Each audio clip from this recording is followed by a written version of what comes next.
glaucoma is a group of eye disease that leads to progressive loss of optic nerve functioning.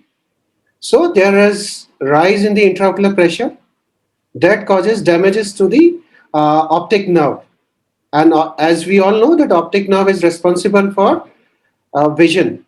Okay, so it causes a damage at that part where this nerve needs to carry the information to the brain regarding the vision.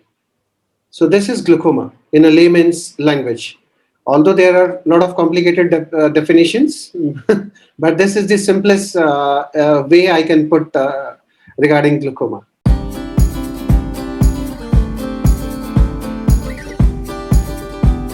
Most of the time it is open angle glaucoma. So unfortunately there are no sign or symptom until unless more than 50% of the eye has been damaged or the visual function has been damaged. So only that time we are able to assess that the patient has glaucoma. So it is also known as silent thief of sight. So the other the sign and symptoms are like the headache, eye ache, nausea and vomiting. Then the patchy or the blind spots or the blurry vision in the peripheral visual field of vision, and that progresses towards our central visual field. And also blurred vision also can be sign symptom, along with the halos around light, and the eye sometimes becomes congested and redness and watering will be there. So these are the common sign and symptoms. Also frequent change of presbyopic glasses will also be there. Glaucoma can happen at any age. It's not in the elderly. Even a newborn can have glaucoma, known as congenital glaucoma or the ophthalmos, or the kids they get the disease from their mothers also in the form of congenital rubella syndrome. So those kids, they have cataract, they have deafness, cardiac anomalies, and also they have congenital glaucomas also in the Axenfeld-Rieger syndrome, in the juvenile glaucoma. So it can occur at any age.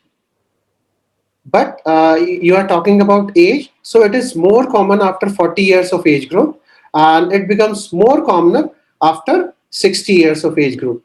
And the other risk factors other than the age are the high intraocular pressure in the eye, being Afro-American, Asian, because they have small eyes, so they are more prone to congestive glaucoma, or the Hispanic eyes. Also, the family history of glaucoma, they are more prone to these glaucoma.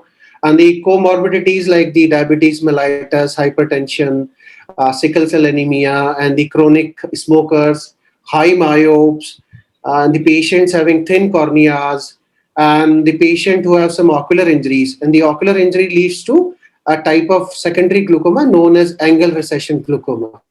And also the long-term use of the quacks are giving a lot of steroid. You go for any eye ailment, they will start prescribing the steroids.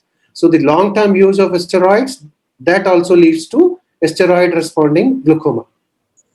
For my side, every newborn needs to be examined by an ophthalmologist. And it should be a multidisciplinary approach, like the pediatrician, the ENT specialist, the geriatric specialist, the physician, the endocrinologist, because they have a lot of patients of every age group complaining of decrease in vision. So they need to refer those patients to an ophthalmologist, and where they can be examined by doing the simple tests like the tonometry. Tonometry means measurement of the intraocular pressure of the eyes. Then the fundus examination. It means the anterior and posterior segment evaluation of the eye with the help of direct and indirect ophthalmoscope. So there are a lot of changes in the angles in the anterior chamber and in the optic disc. So there are a lot of changes. There are signs that indicates toward the progression or presence of glaucoma. Also, there is pachymetry. So we can measure the thickness of the cornea. So, and also there are perimetry, that is the visual field examination. So by doing all these simple tests, we can conclude that whether the patient has glaucoma or not.